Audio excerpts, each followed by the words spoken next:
Muitas pessoas morrem de medo de ter o nome inserido no cadastro de inadimplentes. Ter o seu nome no Serasa ou no SPC é um dos grandes terrores dos brasileiros. Mas existe também o cadastro positivo. O cadastro positivo ele é o banco de dados dos melhores consumidores e esse banco de dados facilita a sua aquisição de crédito.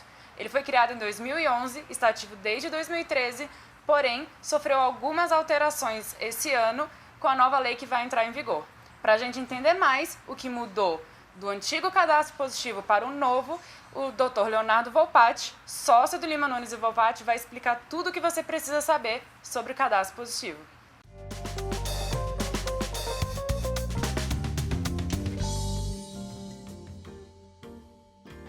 Então, doutora Giovana, o cadastro positivo ele é um normativo que foi inserido no nosso ordenamento que trata basicamente da classificação dos consumidores, das pessoas físicas, em relação às suas relações de consumo. Então, o que se justifica é que com o cadastro positivo, os bancos, os birôs de créditos, que é o SPC, Serasa, entre outros, eles vão fazer um score de 0 a 1000 sobre qual é a sua capacidade de pagamento e como você tem adimplido suas dívidas. Então, se você tem pagado suas contas de água, de luz, se você tem atrasado essas contas, se você tem nome no protesto, se você tem ações ajuizadas contra você por cobrança e falta de pagamento.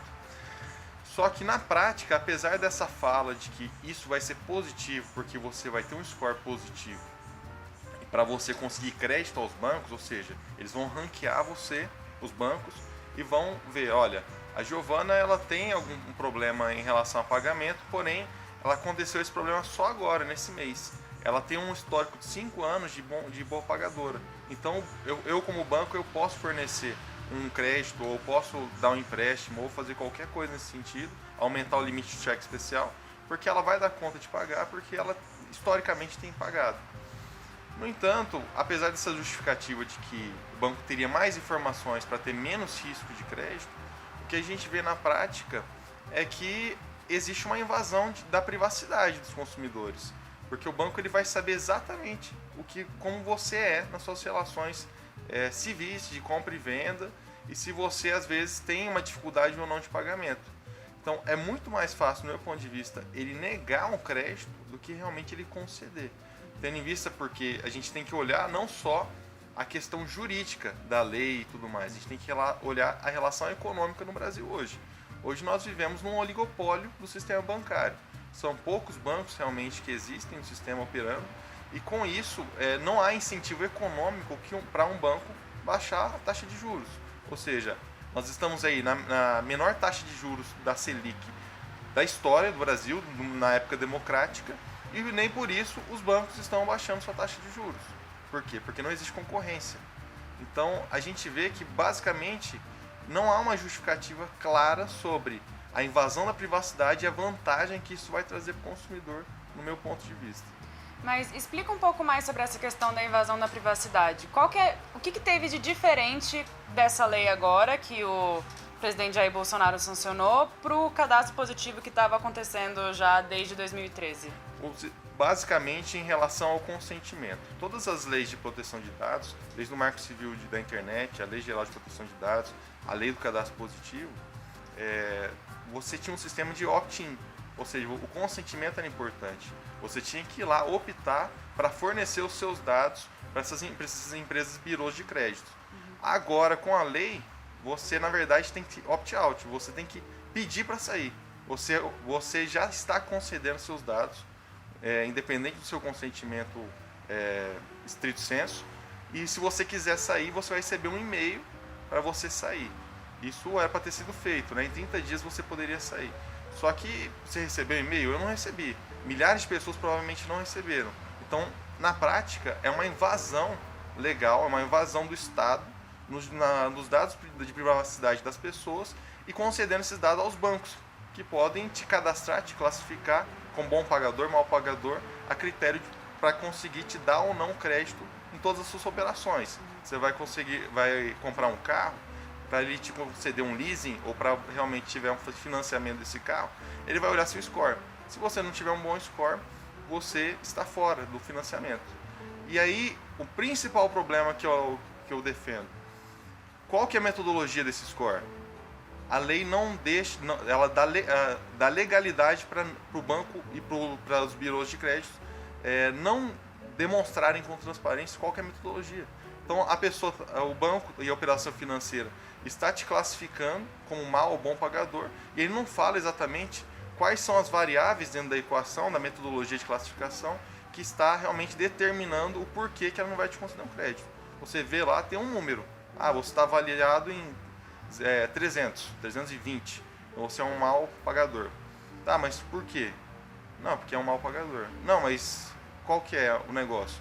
Você não deixou de pagar a sua conta de luz. Tá, mas por causa disso eu caí a pontuação? Essa pontuação é justa? Eu queria questionar a metodologia. Não existe, não pode questionar. A legislação ela deu total e ampla e restrita legalidade para que o banco te classifique independente de você saber qual que é as variáveis envolvidas. Então é um problema inclusive constitucional, eu penso. E uma dúvida também, quais são os dados que vão ser compartilhados e quais dados que não podem ser compartilhados pelos bancos de dados? Os que não podem ser compartilhados são os dados sensíveis, que tem a ver com sua religião, tem a ver com sua opção de gênero, que tem a ver com a questão das suas predileções políticas. Esses dados é um excesso você classificar as pessoas com base nesses dados em si. A legislação deixa claro isso. Só que em relação aos dados que vão ser compartilhados, são dados do seu histórico de relações civis. Principalmente contas de água, luz, telefone que você deixou de pagar ou não. E também ações judiciais que provavelmente você tem contra você e protesto de cheque e atividades nessa linha. Então é basicamente isso hoje. Entendi. Isso seria, por exemplo, uma quebra de sigilo bancário? Eu acredito que sim. O principal problema da legislação é que ela dá direito para o compartilhamento desses dados com as instituições bancárias. Então, você deu muito poder para a instituição bancária saber exatamente quem é o consumidor e negar ou não crédito a esse consumidor.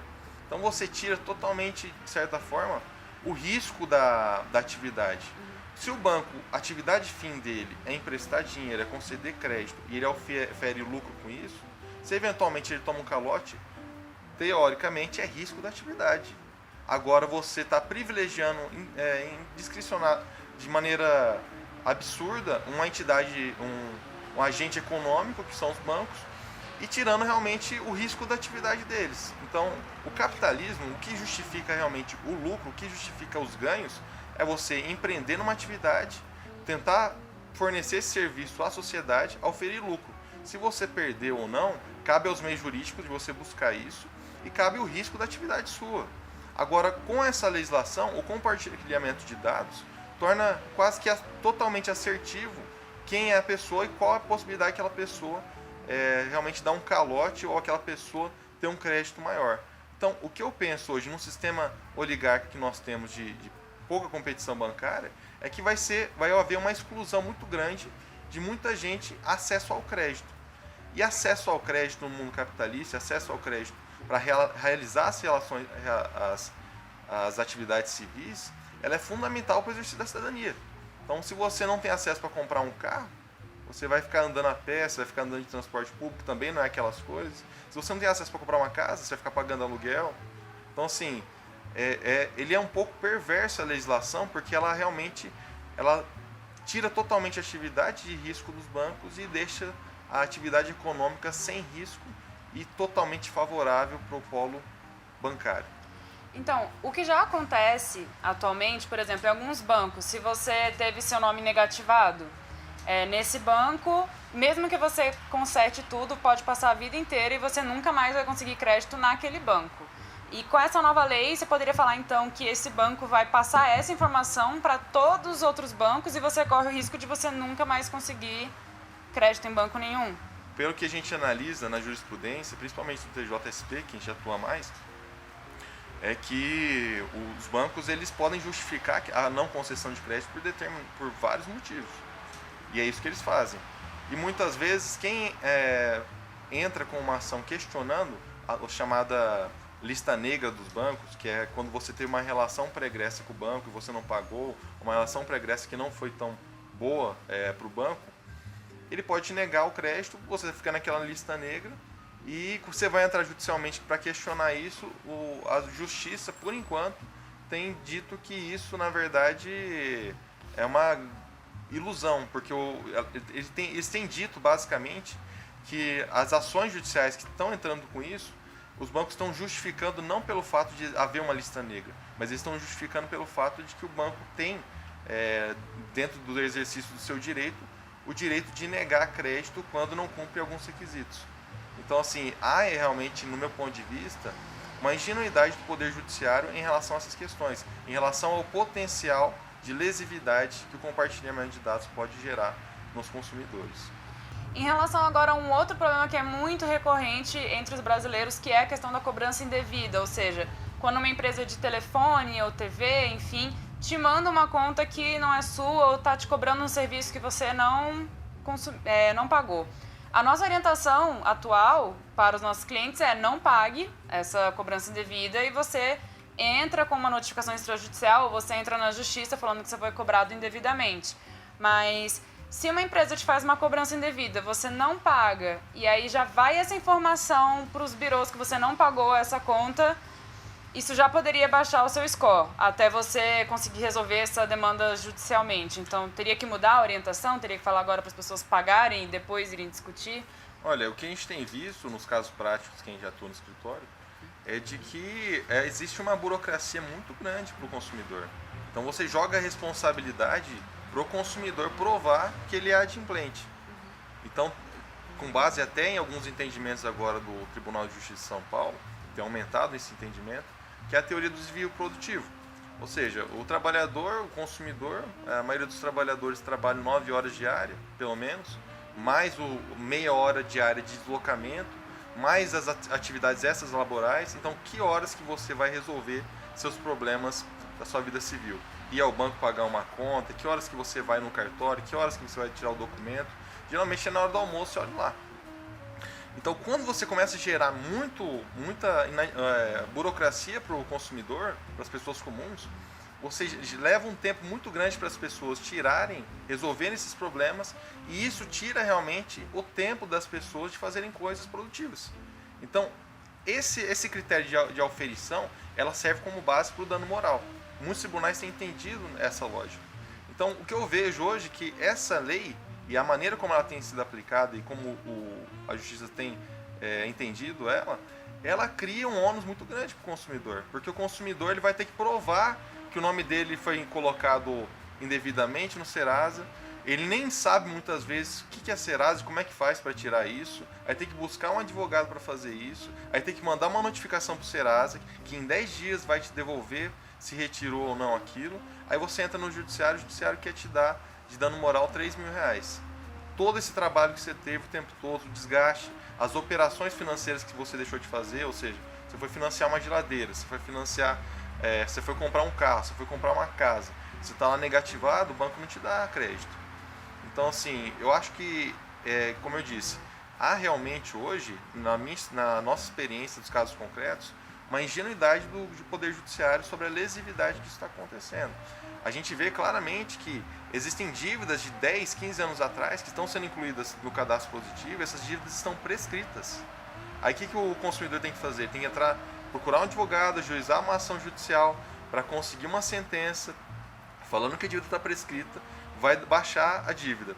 Aí você entra com um requerimento no Serasa para tirar e limpar seu nome no cadastro positivo. Aí, quando você tenta fazer isso, alguém te liga, que são as empresas ligadas ao Serasa, falando, então, você trocou a ação e tudo mais, você não quer negociar a dívida? Aí você fala, não quero negociar porque eu vou ganhar através da ação judicial. Aí eles falam, tudo bem, mas seu nome vai continuar sujo aqui. Então, assim, ainda essas empresas que trabalham com essas informações de crédito ameaçam você que é consumidor. Uma dívida prescrita, uma dívida legalmente que não pode ser mais cobrada. Então, assim, eu vejo que, na prática, essa legislação vai ter que rapidamente ser modificada. Ela veio com um tom de que é para facilitar e diminuir o risco de crédito, para conseguir conceder mais crédito para as pessoas, que às vezes deixaram de pagar uma conta só e não é do devedor contumaz. Então, essa pessoa mereceria crédito, mas na prática, pelo sistema de oligarca de bancos que nós temos, você tira o risco da atividade bancária e você, obviamente, começa a classificar indiscriminadamente as pessoas. E aí, com certeza, muitas pessoas vão ficar sem crédito. E ficar sem crédito hoje é realmente ficar sem direito ao exercício da cidadania. E qual a orientação que você daria, então, para os consumidores, para os brasileiros, enquanto estiver em vigor essa lei, de como que isso vai poder afetar menos a vida deles? Olha, eu sinceramente solicitaria que a retirada do cadastro positivo dos consumidores. Ou seja, você consegue hoje pedir para sair a qualquer momento. Só que mesmo assim, no sistema que nós temos, os bancos podem negar o crédito porque você não está no cadastro positivo. Então, olha a perversidade do negócio. Mas nós devemos continuar realmente pressionando para que haja uma modificação dessa legislação, porque, principalmente em relação à metodologia, você está sendo classificado, você está sendo julgado sem saber os critérios do julgamento, sem transparência. Por quê? Qual que é a justificativa e a legitimidade para isso? De esconder a metodologia. Qual que é a justificativa econômica disso? É interesse da empresa, a questão estratégica do negócio? Não. O direito principal das pessoas de terem a certeza de como está sendo o julgamento delas é fundamental. É muito maior do que o direito da empresa de uma atividade estratégica para o ramo dela. Então, acho que isso vai ser questionado. Hoje, o judiciário, infelizmente, ele tem tido uma visão realmente muito equivocada sobre isso, mas eu acredito que com o tempo, com a tentativa e os questionamentos dessa aplicação da lei, vai haver uma modificação. Então, se vocês tiverem mais alguma dúvida em relação a esse tema, vocês podem deixar no comentário aqui abaixo do vídeo. Vocês também podem entrar em contato com o Dr. Leonardo Volpatti através do Instagram dele, que vai estar descrito embaixo nas informações. Curta esse vídeo, compartilhe com os seus amigos, compartilhe com advogados, compartilhe com as pessoas que você conheça, porque essa lei vai impactar todos os brasileiros. E, por fim, se inscreva no nosso canal. Obrigada. Obrigado.